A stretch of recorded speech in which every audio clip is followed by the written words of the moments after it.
Céliane Bonnet-Lijon, bonjour, vous êtes de Canopée Lyon et on va parler d'une expérimentation sur la table multitouch. Alors d'abord, technologie multitouch et table multitouch, ça consiste en quoi? Alors la table multitouch, ça consiste surtout en une grande surface interactive, du genre une autre technologie que le tableau interactif, mais là l'intérêt en fait, on parle moins de la techno que du format ou de ce type de support, qui est effectivement une grande surface plane où on peut travailler à plusieurs autour. Donc la technologie, là on utilise de l'infrarouge, il me semble, ça consiste en fait à toucher une surface avec 32 points de contact sur la table qu'on utilise. Mais au final, ce qu'on a remarqué, l'intérêt de ce format, c'était vraiment d'être ensemble en collaboration autour de contenu. Donc la posture en fait, des élèves et de l'enseignant autour de la table. Tout à fait, voilà.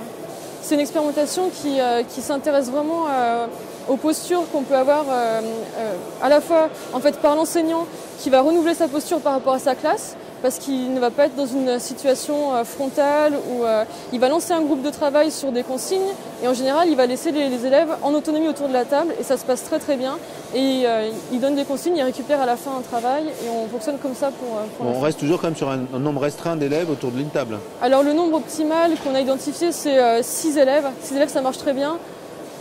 6 élèves de collège en fait. Ça, ils ont tous accès au contenu en même temps. Effectivement, l'expérimentation touchait les collèges, alors qu'effectivement, souvent, on voit des exemples avec des élèves de premier degré qui sont sur les multitouch. Donc, quel type d'exercice ou de cours ou d'activités ont effectué ces élèves de collège? Alors, le collège vient de notre partenariat avec le centre Erasme, qui a parmi ses missions, en fait, l'innovation dans les collèges. Donc, ça explique un petit peu l'origine de ce périmètre. On a beaucoup de demandes en premier degré et on est conscient de cette demande.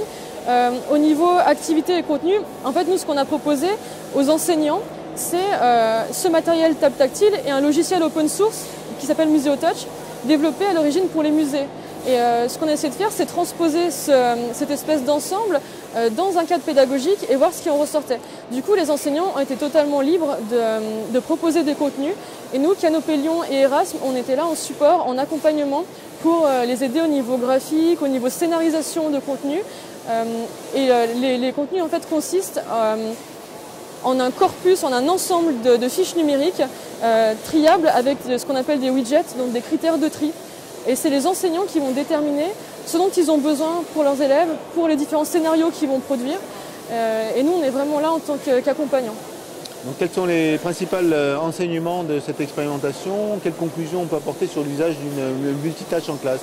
Les conclusions qu'on en retire, c'est qu'effectivement, ce type de matériel nous paraît très pertinent pour un usage en classe, notamment au CDI, et surtout dans l'évolution actuelle qu'on connaît vers les espaces 3C.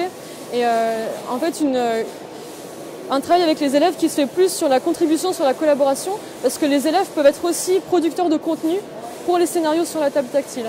Donc on est vraiment dans une recherche de travail entre services, entre équipes, vraiment sur des choses très transversales. On se rend compte donc que ce format est pertinent et que le fait de co-construire avec des enseignants, c'est primordial et qu'on peut être là, nous, vraiment dans l'accompagnement. Est-ce que dans l'expérimentation, vous avez retenu un exemple de contenu je sais pas, flagrant qui sort du lot ou qui a été un peu innovant? Alors jusqu'à présent, on a 6 scénarios différents dans plusieurs matières comme des maths, du français, de l'histoire des arts, de l'histoire géo. On nous demande des scénarios en langue. Là, on va présenter tout à l'heure à Demotis un scénario en histoire des arts et mathématiques. Donc je le cite parce que du coup l'association est assez singulière.